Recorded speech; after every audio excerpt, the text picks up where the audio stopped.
мужчина в одних трусах бежит за женщиной с ребенком. Чем избили? Он глухонемой. Туда ушел. Получается порча товара как минимум. Вы не в состоянии ходить. Ну, человек уже не будет прежним. Мы находимся у городского отдела полиции, где проходит развод, проверяется наличие и состояние специальных средств народной дружины и сотрудников полиции. Это жаркое лето 2023 года, и сегодня мы узнаем, как проходят пятничные вечера в это время года. Всех проверяем.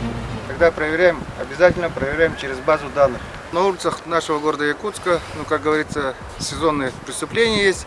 Как зимой у нас были портативные гаражи, так и в летний период у нас уже начинаются кражи велосипедов. Поэтому хотелось бы горожан, хозяинам велосипедов, если сотрудники вас останавливают, то будьте добры, пожалуйста, относитесь к этому пониманием, что мы создаем базу данных велосипедов по городу Якутску, чтобы мы, если вдруг что-то случится с вашим велосипедом, могли быстро, оперативно среагировать. В летний период, как все знаете, большое скопление горожан у нас это городской пляж, и, соответственно, дикие пляжи, несанкционированные места купания. Помимо пляжа, как все знают, и зимой, и летом это у нас развлекательные заведения. Это проблема круглый год у нас в городе Якутске, даже в будни, в летнее время. С учетом того, что очень большой вал идет сообщений на 02, соответственно, на все эти сообщения мы должны реагировать. В будние дни, если мы обслуживаем где-то только батальон патрульно-постовой службы порядка 90 вызовов, то в выходные это в среднем 120-150 где-то. Итак, мы находимся в борту номер 17. Два парня полицейские водители должности. Вот Максим сидит и Айсен. Ребята, какой у нас сегодня маршрут? Квартал. Сейчас был развод. Какие цели, задачи поставили? Выявлять административные правонарушения, проверять велосипеды, и по маршруту будем ездить. Сейчас вот лето, да? Какие больше преступления совершаются? В основном кражи велосипедов, грабежи, бывают там угоны. А грабежи в каких условиях они происходят? Чтобы людям знать и не попадать, не ставить себя в такие примерно рамки. В основном ночное время, после совместной распития бывает, или где-то на улице отбирают там телефоны, деньги. Сейчас мы начали патрулирование, и куда направляемся? Что будем делать? Сейчас, пока вызовов нету, заедем в пляж, проверим. Обстановка там бывает, накаляется, там народу много сейчас, тепло, люди все купаются, пьют, распивают.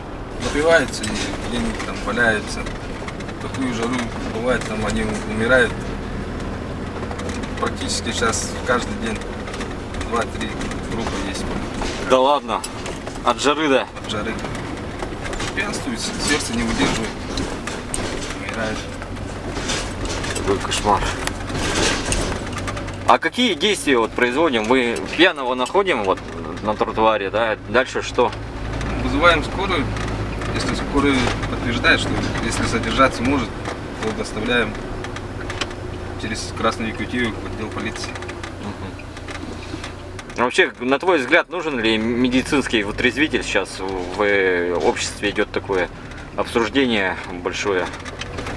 Как бы надо.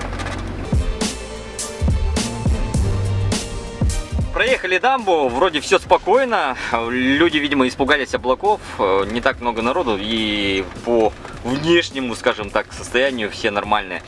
Максим, сейчас вот поступил вызов, куда едем, что происходит? По адресу Дзержинского лежит человек под крыльцом. Сейчас поедем, проверим.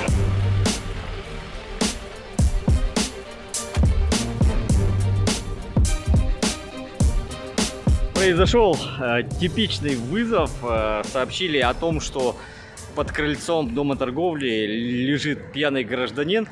Такое происходит довольно-таки часто. Человек просто пришел в сознание и ушел с места происшествия.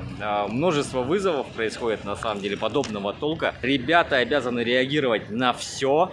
Они выезжают, тратят время, когда может быть, в каком-то другом районе города происходит какое-то правонарушение.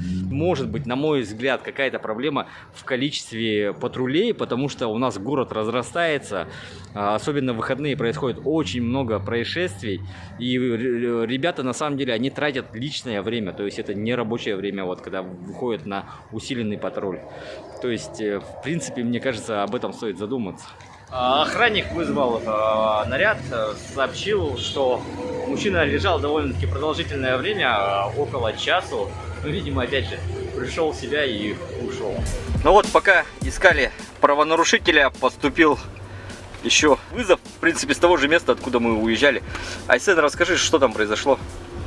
На доставление поедем сейчас. Угу. 726, лежит человек, пьяный. Максим, а вот такие вызовы, когда вот, ну, не нашли, скажем, или правонарушителя, или пострадавшего, как его можно назвать, не знаю даже. Сколько протоколов надо составлять? Если не нашли, рапорт и объяснение вот, вызвавшего гражданина.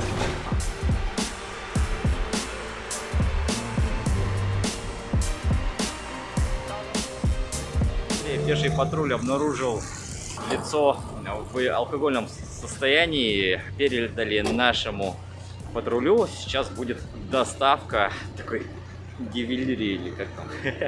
Долго от пешего патруля, например, передача дел происходит или Минут 5-10 максимум. А если вот по пути еще один пьяный, например, что делаем? Ну, забираем, оформляем и в отдел тоже. А если уже места нету в машине? Второй раз наш туда в отдел оставляем, переезжаем, забираем меня обратно в отдел. Бывали такие случаи? Бывали. Нашего нарушителя привезли в 4-й отдел полиции. Он прошел медицинское освидетельствование на передвижном пункте, который здесь стоит каждые выходные. Медики работают до 7 утра и, как нам сообщили, бывает до 20-30 случаев каждый вечер. Выходят на работу около 7, сейчас это второй пьяный человек. Время всего лишь 7:30.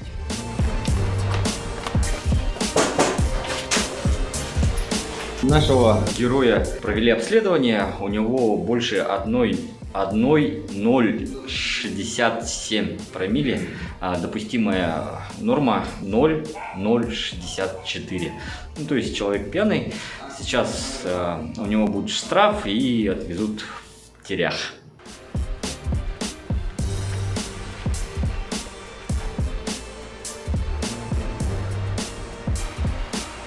Пьяный мужчина нападает на нее. Ясно.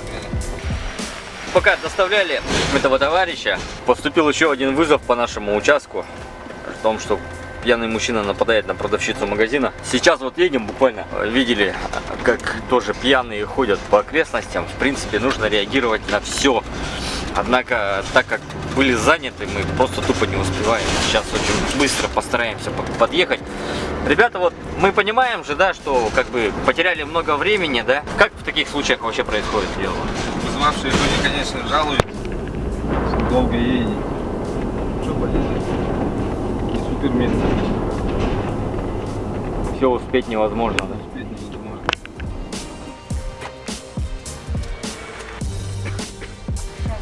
Бесмеха урдук, да? Бесмеха урдук. О, туттанан тыгынчантана бербитин өйдөрө кахарды. 500 бербитин заман. Ага. Вот и трёллады бесмега. Онтан билейин берери болду. Оны бир тыгынчаны бердим диye Онтан айдарбыт, болду диye. Вот мы прибыли в магазин, здесь произошел конфликт между покупателем, который кричал на продавщицу и не заплатил, ну, очень громко выражался, не заплатил за сигареты и ушел. Ну, то есть девушка была, ну, испугана просто и не заметила, как это все произошло. Сейчас ребята смотрят видеозапись. Айсен пошел просмотреть рядом, может он там рядом еще находится, что происходит. Вот он сигареты открыл, одну взял, получается порча товара как минимум. Туда ушел пьяный человек, вот который здесь, поругались. А он часто сюда приходил к вам? Нет, один раз, первый раз. Че, Исан, нет его? Сейчас еще поедем. Происшествие в магазине. Какие итоги у нас? По мелкому хулиганству будем искать.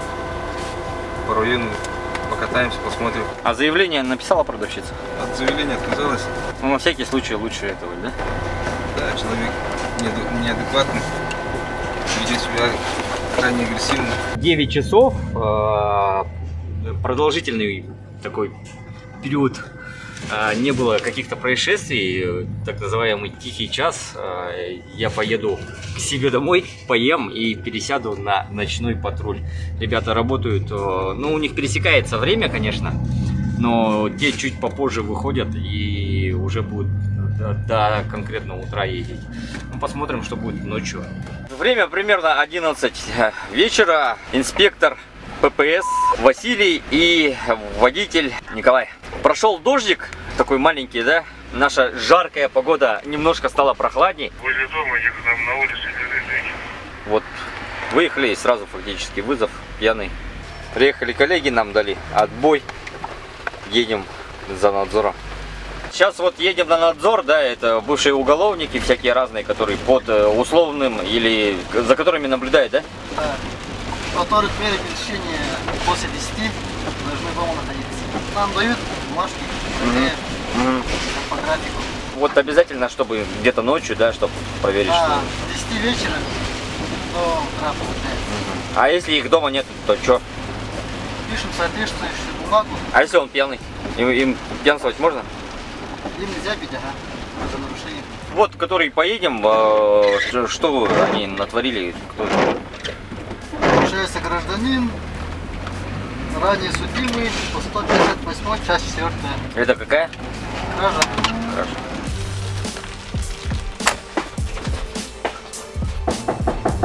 Ну как там у нас гражданин? Гражданин находится дома, живет с матерью. Все нормально, все хорошо. Сейчас ко второму поедем, да? Да. А тот что совершил? 744 У нас тоже 158-я, ранее судимый за воровство.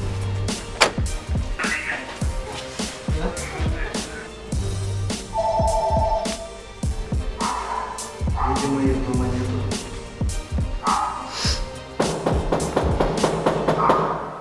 Может быть, человек переехал, а это на базу данных еще не внесли. Ну то есть не надо... Но акт будет передан, так как его нет. Парни вот с прошлого, да, моего борта, они рассказывали, что в жару люди пьяные, когда вот лежат на обочинах, умирают. Это правда же, да? Да, бывает, ага. Особенно в жаркие дни. Ну такое, ага. Ну вот смотри, а получается же, вы же им жизнь же, блин, спасаете, когда забираете их куда-то там отвозите. Конечно, ага. Либо мы забираем, получается, ну, не оставляешь же человека в беспомощном состоянии, либо скорая забирает.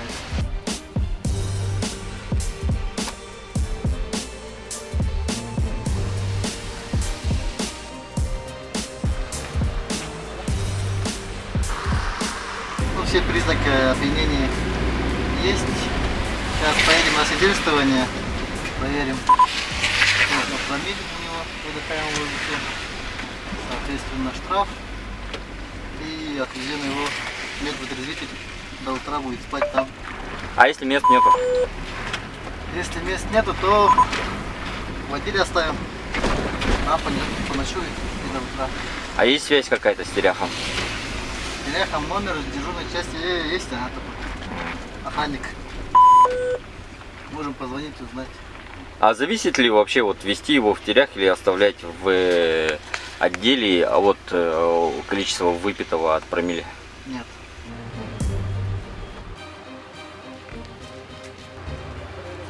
Освещение плохое, поэтому качество видео немножко скачет. Приехали к 4-му отделу полиции. Естественно, как в прошлый раз, процедура нам знакомая. Вот стоит борт новый номер 19, на котором это ночной, на котором сейчас едем. И наши друзья из 17-го борта, с которыми ездили раньше, тоже привезли одного нарушителя. Там идет медицинское свидетельствование, поэтому будем стоять в очереди. Приехал еще один борт. Видимо, тоже на свидетельствование. Такая вот ротация происходит. Привезли еще одного. А вообще вот в таком вот как бы нехорошем состоянии в тирях берут, да? Конечно, они обязаны приебать. В любом состоянии, да? Единственное, может быть, если места не хватает, да? Там 10 мужских и 5 женских были. Ну, этот был в автовокзале, когда я слышал, да, вот с ребятами ездил, это, получается, их там 10 было. Остальные убежали, а этот единственный, который передвигаться не мог. Когда мы вот тоже с 22:00 же заступаем. Когда мы доехали до автовокзала, уже человек 5, по-моему, сидело. Ну, те, кто в нормальном состоянии, они ходить могут. По домам отправили, а этот человек уже не в состоянии ходить. Вы выходите на смену в 7 часов. 19 часов вечера, да. Сейчас 12, около 12-10. Сколько было? Прошло где-то около 10 человек. 10 человек. Если не больше. Ага. Ну вот последний, вот, который ребята с 22-го борта привезли, да, он всякие стоял и тихо говорил всякие гадости. Вот часто такое бывает? Постоянно. Постоянно. Ну, вроде такая симпатичная девушка, а как они, язык поворачивается как бы. Ну, они пьяные же люди. Надо понимать вообще их состояние. То, что человек, возможно, страдает зависимостью алкогольной, у них тоже меняется и характер, и вообще. Ну, человек уже не будет прежним. Нужна ли вам какая-то разгрузка, может, или это часть работы, вот, которая обязательно? Часть работы, мы уже привыкли. Я уже 6-й год так работаю, беспрерывно. Ну, поэтому ничего такого нет. Мы все понимаем, работаем, все хорошо.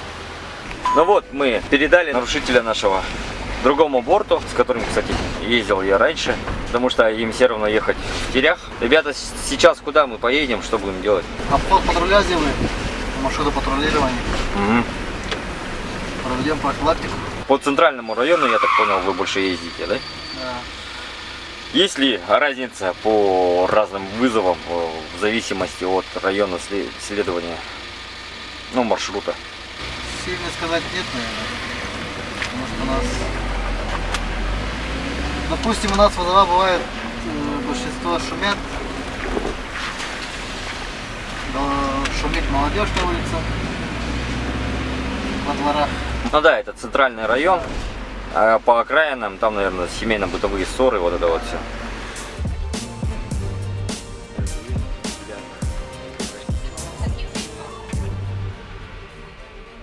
Возле этого КПП бьют человека. По вызову об избиении, оказывается, была пьяная компания, которая конфликтовала между друг другом и вместе дружно куда-то ушли. Ложный вызов. Время час ночи, такой тихий час, да? Тихий час. Ага. И ребята заполняют журнал. Это как называется? Бортовой журнал. Бортовой журнал. О том, что сегодня произошло. Да. Все передвижения записываются туда. В общем, немножко отдохнем по ходу. Будем ждать 3-4 часов, когда проснется тусовка в клубах. А ребята будут заниматься работой с документами. Поступил вызов. Сообщили, что произошла драка у одного из клубов. Приехали и... Оказывается, инцидент произошел около часа назад. История такая: в этом клубе отдыхали люди и начали высказывать претензии к глухонемому парню. Один из посетителей заступился за него. Здесь вот вышли на улицу, произошла драка, их избили. Но самый прикол, что все это происходило час назад. Пострадавшие бегали, там умывались. Сейчас вот ребята берут показания, описание. И будем искать дальнейшее, что делать. Ну, почему час назад целый час потратить, это, конечно, странно очень.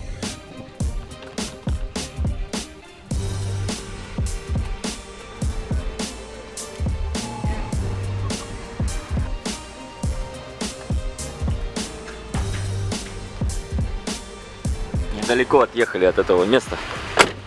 Идет пьяный гражданин.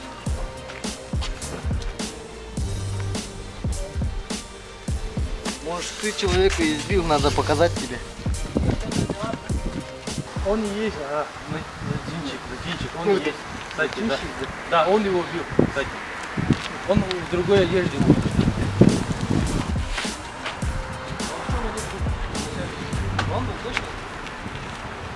Произошел случай, да, задержали товарища. А их освидетельствовать надо?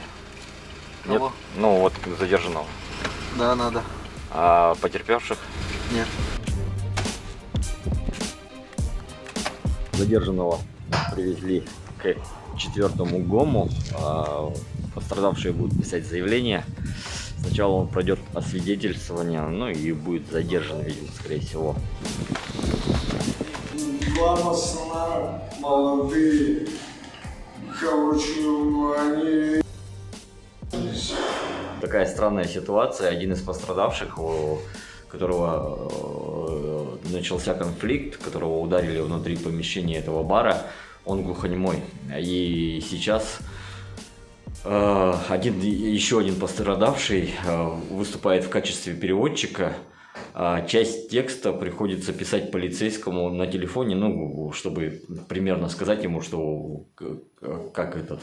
И вот такой вот трехлинейный лингвистический, скажем, процесс идет. Ну, то есть заявление нужно обязательно от пострадавшего получить. И это очень сложно в качестве коммуникации.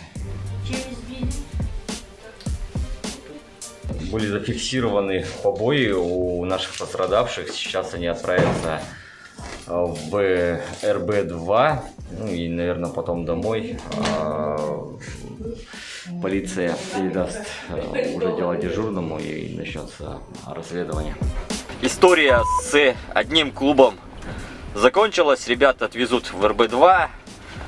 Сейчас едем в уже ставшую знаменитую, наверное, да, Чайхану. На улице Жарницкого. Там пьяный человек. Заодно посмотрим там, как стекло поживает. Мелкое хулиганство. Мы находимся у той самой Чайханы.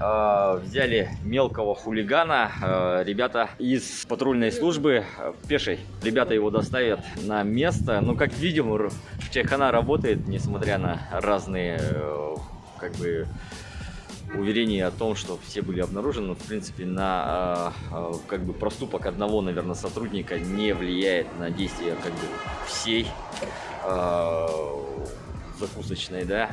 Ну и как бы можно посмотреть эту нашу улицу, там множество людей праздно шатающихся, которые ходят так себе. Ну, как понятно, вот подобными инцидентами заканчиваются наши вечера в Якутске, если не соблюдать меру во время отдыха. Очень жаркое лето на различные происшествия.